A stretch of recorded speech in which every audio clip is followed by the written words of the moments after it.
Ryder Cup 2018, 8 takeaways after 2 days in Paris with Europe up on of the US. There are still 12 points to be had at Le Golf National, and Sunday could be a great one. The 2018 Ryder Cup is barely half over, and it feels like we've experienced 2 years' worth of moments. This is how Ryder Cups normally go, I suppose. You wait 24 months, and it's over faster than Bryson DeChambeau can convert yards to meters in his head.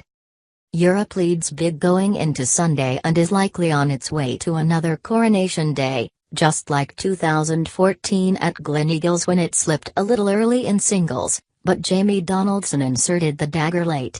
Nobody knows who holds it this time around, but a Henrik Stenson or Sergio Garcia closing putt late in the day on Sunday would be pretty cool for the home crowd. If the United States comes back to grab the 8 points it needs to retain the cup, it would be one of the great days in the history of American golf. Absolutely nothing about how the first 2 days have gone says this will happen, and yet there is both hope and history turned to. Hope in the form of Jordan Spieth and Justin Thomas, and history in the form of 1999 at Brookline, and even 2012 at Medinah. It will take a miracle, which is exactly what we've seen in 2 of the last 3 10-6 leads. Here are 8 takeaways from the first 2 days of play. 1. Sergio Garcia is timeless, the year is 2038, and Sergio Garcia has not played competitive professional golf in several years. He has retired to his home in Austin, Texas, and caddies full-time for his daughter, Azalea. He is happy. In a surprise move, European captain Tommy Fleetwood picks a 58-year-old Garcia for the 2038 Ryder Cup in England, and Garcia proceeds to win 3 matches and pounds Charlie Woods 7-6 on Sunday in singles play.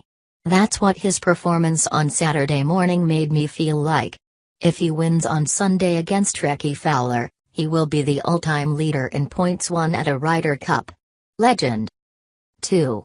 Tommy Fleetwood is without borders. I'm not even mad. He's so easy to like and so good that I don't care who knows how much I'm enjoying the full Fleetwood experience. Tommy lad is out here, hair flowing, not even watching his birdies go in the hole. Who knows, maybe we'll look like that, he's omniscient. He and Francesco Molinari have played 60 holes and won 27 of them with 22 birdies. They pounded Tiger Woods on Friday. Then they pounded him twice more on Saturday. They became the first 2 Euros to go 4-0-0 at a Ryder Cup. He has owned the 2018 Ryder Cup. 3.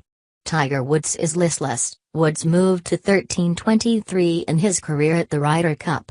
More disconcerting on Saturday was that he looked downtrodden all day with Patrick Reed and Bryson DeChambeau as his partners. I've seen more life in Midsummer Pro-Ams than what Woods was pumping on Saturday during his 2 matches. His demeanor and tone were off all day, and it hurt the American side. Hopefully for him, and the US, he'll come out on Sunday with more pep and a better short game.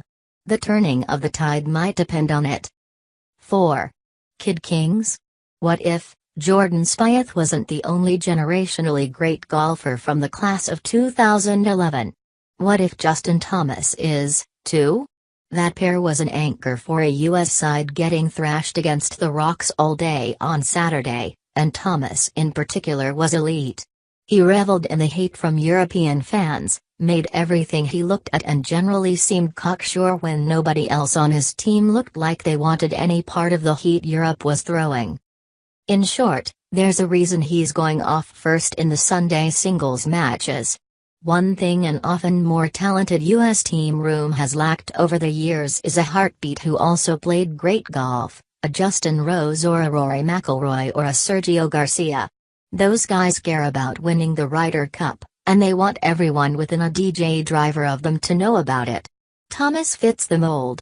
He'll be an asset for the next 15 years. As an aside, Spieth thumping his heart in Poulter's face after taking a full point from him was particularly delightful. 5. Bubba paid off.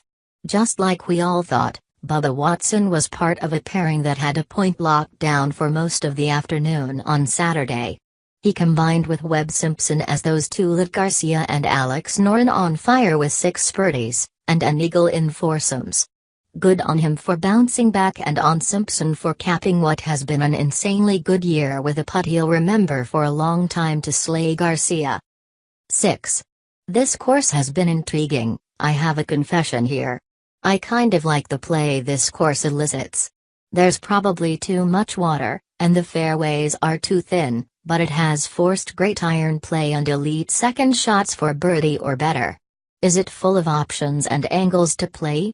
Not really, which is unfortunate because that's half the fun of a tournament like this, but I do think I like it better than the 34,000-yard, approximately, course these two teams played in 2016. I don't believe it's a truer test of golf, just a different one, that definitely favors Europe. 7. American heavyweights, where art thou? Furyk badly needed DJ and Brooks Koepka to flip their match against Stenson and Rose late, and they couldn't do it.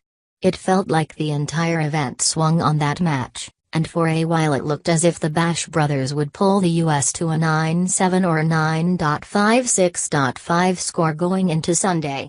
They only made 3 birdies throughout, though, and a sloppy bogey ended the festivities on the 17th. In 7 combined matches, the 2 highest-ranked players on the U.S. side have just 2 combined points.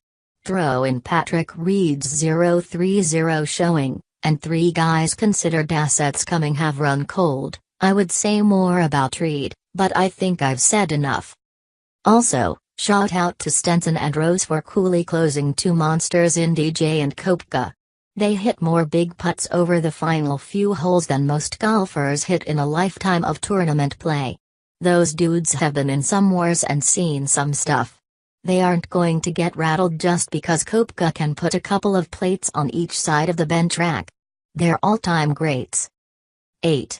The game is the game. I think to say Furyk has been worked by Euro captain Thomas Bjorn is a bit disingenuous. At some point you can only do so much as a captain. But Bjorn has been masterful in working his players in and out and keeping pairings fresh.